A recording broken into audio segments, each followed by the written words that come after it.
Today we're going to continue with the value study we did last time, where I used the black and white photo and then came up with the lights and darks of the scene in a monotone. Today we're going to start to apply some color so it will begin to develop. And this is the map of the color version. I'll follow this to a certain point and then it'll take on a life of its own at some point and become my painting or an individual piece. So let's get started. There's a couple ways to attack these things. Some people, and there's no right or wrong way, some people like to work from back to front. In other words, do the sky, the mountains, the midground, the main event, and then the foreground. Others like to work all over the place so that you get a continuity of values and colors. And still other artists will take and address the main event and get the darks and the lights in there and then let everything else be a supporting cast to this. I tend to be a little bit like to work all over the place myself. But I will probably start out with the cactus here and get it semi-established and then work some of these other areas, probably doing the sky last. This is my basic palette, and it's one I use in the studio, and pretty much the same palette as I use when I do plein air paintings.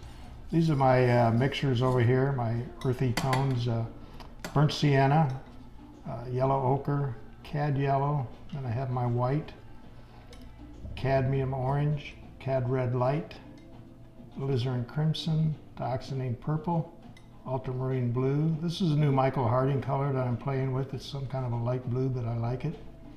This is a pale phthalo yellow green, sap green, and olive green for a lot of my darks. This is a pretty good palette for desert colors, and like I say, I use it in studio for studio pieces and a variety of subjects, but it kind of covers all the bases. And again, the key here is to add color to this while maintaining the values that we established in the previous segment. So just taking this and getting this a gray green and then some lights and darks. Just laying in some darks. This is pretty much that olive green I like to use on these cactus. Generally start to warm it up with a little bit of cad orange in it so you don't get that stark. And this is a little more paint, a little less thinner than we did on the value study. And as I progress, it'll be more and more paint and less medium or thinner. And I use Gamsol.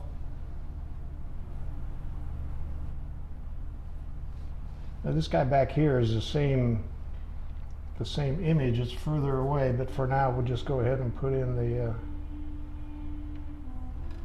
the dark. People ask about my brushes. This one is a rosemary ivory. I really like those. I also like the Princeton. I like the Princeton 6200s and 6300s. I use mostly flats or long flats. Just depending on the circumstance as far as which one I use where. I'm taking that same dark color now and adding a little bit of just a corner of the brush in the thinner to get it to flow out a little bit. See how this looks. These cacti, people drag out the green paint right, and they're not always, if you go look at them, they're not always green there. They have some gray in them. They have a lot of gray in them.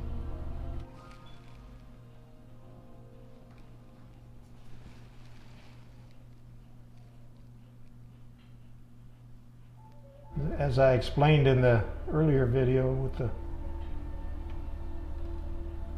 the value study, this shadow here is extremely important. It just brings all this stuff right together. It dictates where your light is, your light source. Tells a lot of the story. So it's important to have that and get it right.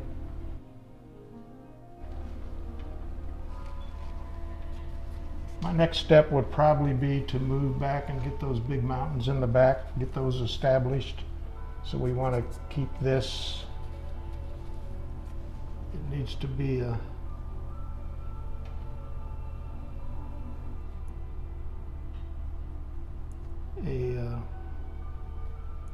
distant thing. You're painting a lot of atmosphere, as they say. So you gray it up quite a bit.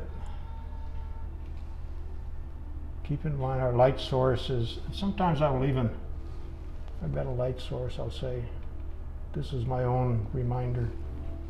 That's where my light's coming from. I need that.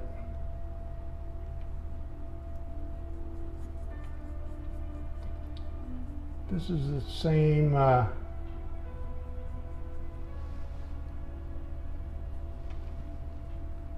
same mixture, if you will, of the more paint, less medium, less thinner. And the good news is that this will stay pliable or wet for a day or two anyway. You can come back and massage this.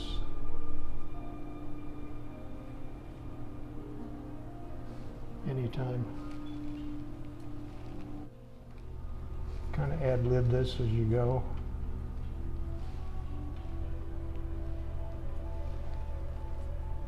Maybe today we'll get this going to a point where it's all blocked in.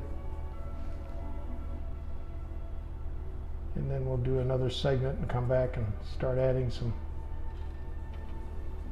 some detail.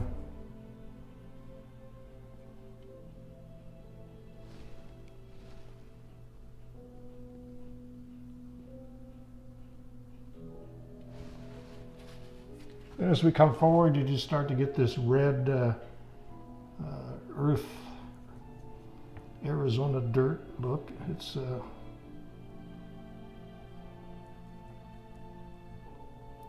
I tend to go more red than what it actually is. Some of my students kid me about my pink paintings. So the next thing I'll do is lay in these light areas here, these bushes, and do something with this stuff that's going to be in front of this. And then the little stuff that's here, hither and yon, it's real random, we'll put that in. That'll be one of the last things we probably do.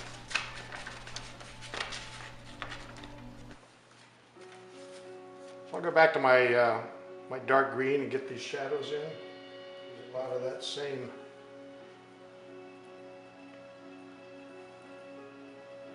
like to warm this up a little bit because it's closer.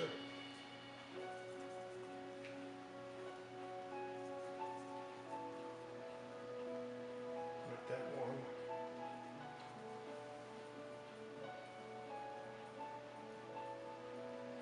Keeping in mind our light source.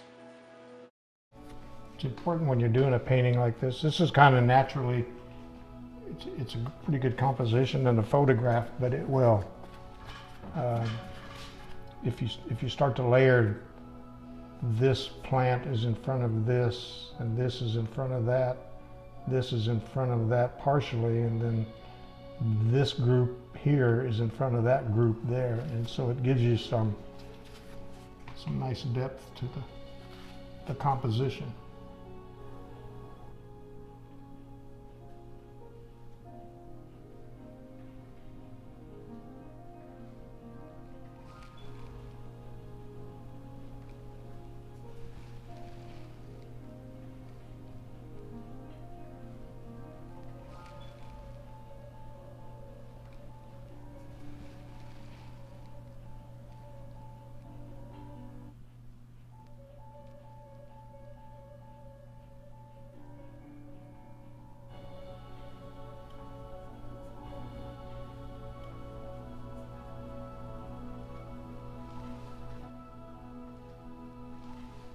Further back, you know, that blue, that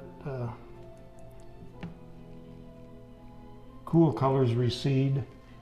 warm colors come forward. So we'll start out with a little more blue in the mixture back here,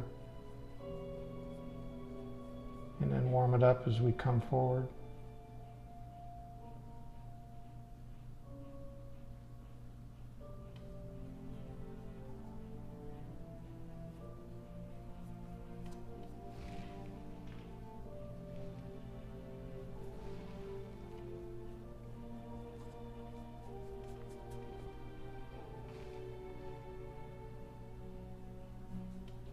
Again, this is just the underpainting for the whole. I always like to get the canvas covered and then come back and do it all again and start to work on the individual, on the details. But once you get it covered and established your design, basically your composition, you don't have to worry about that anymore to a large degree. So there we kind of got a block in, an underpainting. There's all kinds of terms, I guess, you can apply to this. And if you're an impressionistic painter, you're probably considering yourself pretty close to being done. A few things differently here and there, but it tells the story.